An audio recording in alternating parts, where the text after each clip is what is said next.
I have 3 fingers missing on my dominant hand. It's fine. I can type and everything and even manage to tie my shoelaces most days, and on the days I can't, that's the dyspraxia. However, I won't deny that it looks a bit odd to most people. I only have my 4th and 5th fingers, so my hand looks a bit like a child's drawing of a rabbit, and not a good one. I'm used to people asking about it, usually after staring for a good minute or 2, but I still find it annoying. I really don't get why you'd think it would be an okay thing to ask someone about, but hey, I wasn't raised in a barn. Usually I nip the questioning in the bud by just explaining the truth from the get-go, and assuming that enough people will gossip about it that the message will spread by the end of the day. It always does. Anyway, I started a new job about a month ago, and I honestly could not face going through that same cycle again. I felt like the time had come to not play into it anymore and to make something out of it, and I decided to make myself laugh. When the first new coworker asked about it, I completely lied and told her that I chewed them off as a baby. I then decided to tell the next person who asked that I cut them off with a plastic knife at a picnic. And the next person that I was born with 6 fingers and they removed too many, and so on. All genuinely ridiculous reasons, but I'm a good actor and they actually believed my stupid lies. I didn't expect them to, a plastic knife, through bone, but there you go. Maybe they just thought there's no way I'd lie about how I lost my fingers. Within about 3 days, I learned that my coworkers had been arguing about the actual reason, and it seems like a lot of them now actively dislike me for lying to them. I'm probably going to have to make some cupcakes over the weekend with my super cool 3D printed adaptive whisk to get back into their good books. Anyway, I told this story to my brother today and he told me that I was an asshole because I caused tension within the office on my first day and made people feel stupid for being gullible and believing my lies. My argument is that I'm not the asshole because they were asking a rude, albeit common, question and because I didn't do it with the intention of deceiving them. I was just honestly fed up of the question and didn't think they'd think I actually severed 3 fingers with dental floss when I was 3. I'll accept my judgment, though. Not cool to ask people why they lost limbs or digits just because you want to sate your morbid curiosity. A few reminders for people: I'm not a male. Don't know why everyone assumed that. Don't ask people about something that could be traumatic, especially when you don't actually know them. I am currently divorced from my ex Thomas of 30 years. We ended up seeing a lawyer to help with dividing stuff. Everything was pretty much wrapped up till he said he no longer wanted any part of our kids' lives. I didn't argue with him about it since I already know what it's like having a parent who doesn't want you around, or wants to be in your life. I asked what he wanted me to tell the kids and he just said, "Whatever you think is best, I don't care. I don't want to parent anymore." Everything was in agreement and signed with no fuss. A few weeks later I get a call from my ex-mill asking if we could meet each other. When I came over she broke down crying and begging to let my ex see his kids again. I was confused about what she meant because not once did he contact me after meeting the lawyer. She went on about how my ex said he really missed them and that I was just a petty B***tch for taking full custody. Also that he was crying for days about it. I told her my version of events and she called it BS, saying her son wouldn't lie like that, especially not about his kids. Then I decided to call him in front of her. He didn't know she and I were meeting that day. I said, "Hey, has a soccer game in a few days," which he did, and I was wondering if you wanted to go? I know he'd really love it and be happy to see you. He instantly said no.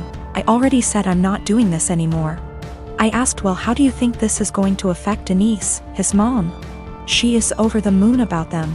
He just said she loves me more than the kids, so I doubt this will be an issue for her. After a bit more talking we finally hung up. Ex-Mill was straight-faced and nodded at everything that just happened. She asked me to leave and said we would be in touch. Later that day I got a call from my ex saying how it's my fault he was kicked out of his mom's house, and possibly will be taken off her will.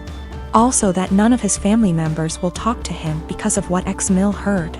He threw a lot of insults at me before I hung up, and now him and his mates keep calling and texting me. My friend is saying I shouldn't have said anything in the first place and I ruined his life. Yes, I plan to let Denise see the kids because I know she just wants to give them the world along with the rest of his family. I want to point out me and my brother have 2 different fathers. I lost my father last year to cancer. He left me 90% of his stuff, including his family home that was left to him by his dad. It's been in their family for over 100 years. My brother and my dad didn't have a relationship, but he did leave him $10K. My mom was pissed at the will reading, but since she got $10K she couldn't do anything about it. For the past year me and her live okay together. She went on acting like it was her house like before, which I had no problem with, till in May my brother and his girlfriend moved in without even asking me. They're messy, entitled, and rude. I told them in July I want them out by September because they don't pay for anything nor wash a dish. In August they announced they were pregnant and my sil smugly said, "Guess we won't be moving out now." It didn't go down well, but when I told them I wanted them out, my mom and brother basically laughed in my face. Well, the past few months have been hell. They become worse than before, and my mom enables it, then demands me to treat my sil like a princess because she's pregnant. I once had to wait outside McDonald's till they opened to get her a McMuffin. Well, here where I may be the asshole. Because my sil is pregnant, she eats everything she sees, like the cupcakes my friend made me for my birthday. She ate all 6, didn't even get to try them. I can't even make my lunch the night before because when I go to get it, it will be gone. She'll have a smug look on her face while rubbing her belly, then laugh and say, "I couldn't help myself, blame the baby." If I put stuff in my room, my mom will open the door with the spare key. Sil can go through my mini fridge. Well, a week ago I was running late to collage. I didn't have time for my breakfast or to make lunch, and I had to go to work straight after, so all I had that day was a bar of chocolate. When I got home I was starving. I made myself dinner. While it was cooling down I went to use the bathroom.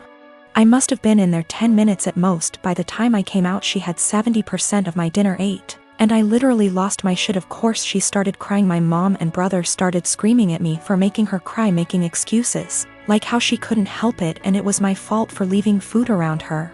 Well, I had enough. I told them get out, just like before I got mocked. But here's the thing, back in October my uncle offered me a life-changing amount of money for the house. I called him up crying a few days ago explaining the situation. He said he'd buy the house, but he will evict my mom and brother. They OFC didn't take it too well, and I have had to stay with a friend. I've been receiving texts and I'm being tagged in multiple posts on social media. I'm starting to think I'm the bad person now. So for making my mom and brother homeless? If I sell the house to my uncle I will lose 100K, but he's always been good to me. And it's one of those situations where I'd sleep better knowing it's gone to someone in my dad's family. My mom told me because of my age I wouldn't be taken seriously if I tried to evict them. If I evict them and continue to live in the house along with the high financial costs, I don't think they'd ever let me live in peace. My mom has health issues and my sil will have to move in with her parents. They won't allow my brother, so I'd be splitting up a young family, in my mom's words. My brother-in-law, Sammy, lost his home shortly after his divorce 10 months ago. He moved in with us and brought his twin daughters, Olivia and Sloane 18, with him a couple of months ago. His sister, my wife, and I have one daughter, Zoe 16, and she and her cousins aren't close but get along fine. Olivia and Sloane have no respect for Zoe's privacy, none. They used to walk into her room and take everything they get their hands on. Makeup, phone accessories, clothes, school laptop, etc. Zoe complained a lot and I've already asked the girls to respect Zoe's privacy and stop taking things. My wife and Sammy saw no issue with this. After all, they're girls and this typical teenage girl's behavior. I completely disagreed.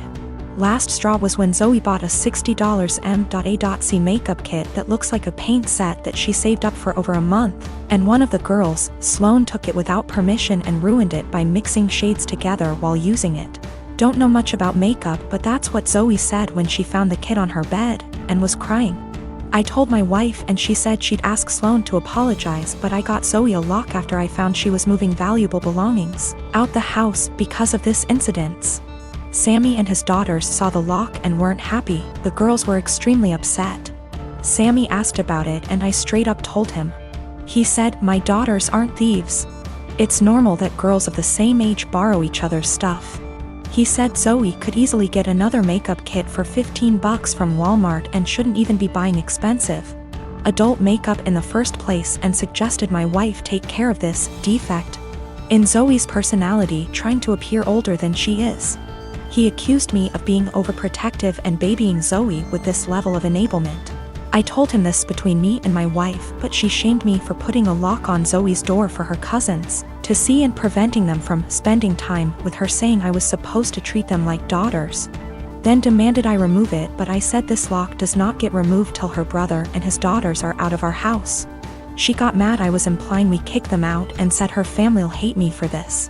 So I reminded her that I let Sammy and his family move, in which something her own family refused to do, so she should start with blaming them for not taking their own son and niece's granddaughters in.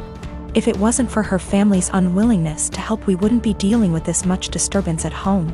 Everyone's been giving me and Zoe silent treatment, and my wife is very much upset over this.